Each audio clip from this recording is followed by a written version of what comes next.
Freedom of speech is one of our country's most cherished values. Nothing sets us further apart than the countries and regimes we oppose than our belief that everyone's opinion matters, everyone's, and that everyone has a right to express it. That's why when we hear things on the radio and other places that are offensive, by and large, we tolerate them. But last week, Rush Limbaugh went way over the line, way over the line. While I respect his right to say anything he likes, his unpatriotic comments I cannot ignore. During his show last Wednesday, Limbaugh was engaged in one of his typical rants.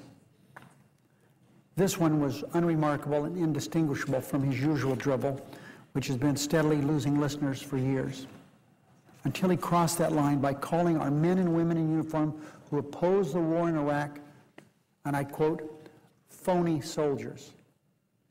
This comment was so beyond the pale of decency that we can't leave it alone.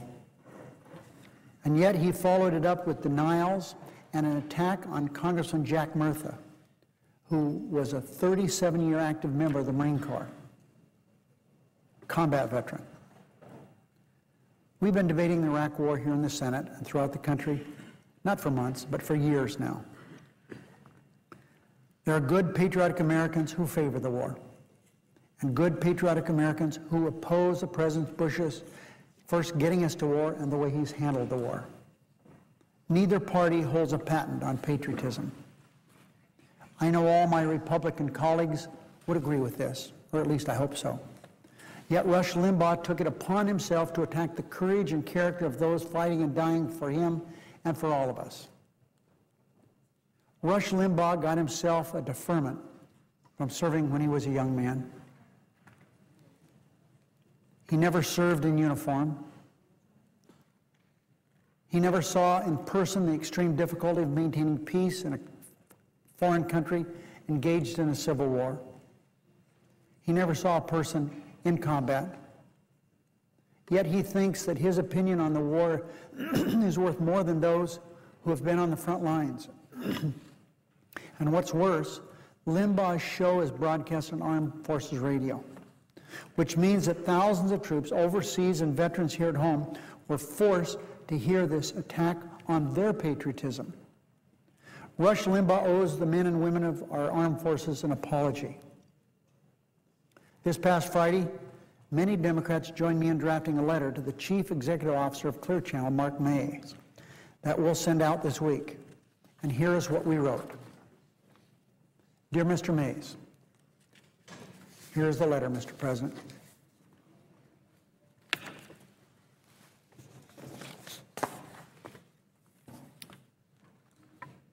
At the time we signed this letter, 3,801 American soldiers have been killed in Iraq. Another 27,936 have been wounded. 160,000 others awoke this morning on foreign sand, far from home, to face the danger and uncertainty of another day at war. Although Americans of goodwill debate the merits of this war, we can all agree that those who serve with such great courage deserve our deepest respect and gratitude. That's why Rush Limbaugh's recent characterization of troops who oppose the war as phony soldiers is an outrage.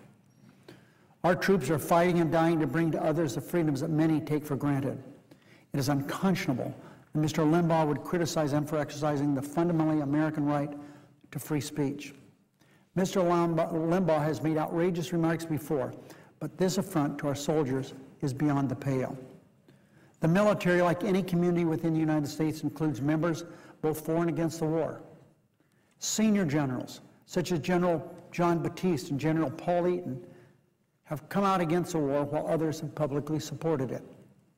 A December 2006 poll conducted by the Military Times found just 35% of the service members approved of President Bush's handling of the war in Iraq, compared to 42% in the military who disapproved.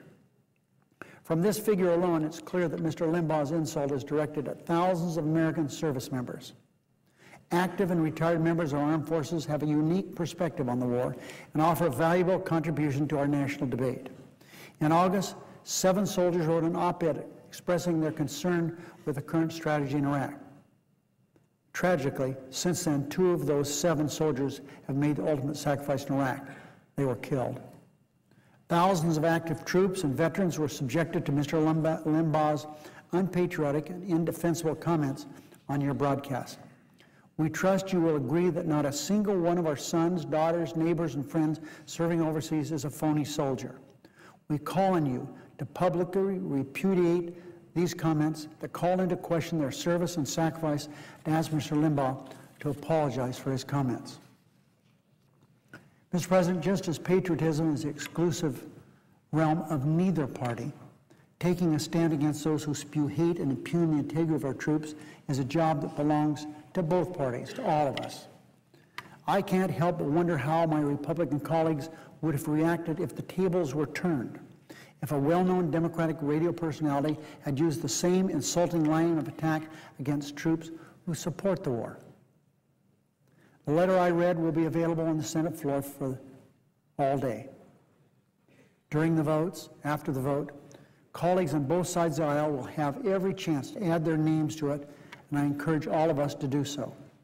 If we take the Republican side at their word that last week's vote on another controversial statement related to the war was truly without patriotism, not politics, then I have no doubt that they will stand with us against Limbaugh's comments with equal fervor. I'm confident we will see Republicans joining with us in overwhelming numbers. Confident is the wrong word, Mr. President. Hopeful is the right word. I'm hopeful we'll see Republicans joining with us in overwhelming numbers. Anything less would be a double standard that has no place in the United States Senate. So I ask my colleagues, Democrats and Republicans alike, to join together against this irresponsible, hateful, and unpatriotic attack by calling Rush Limbaugh to give our troops the apology they deserve.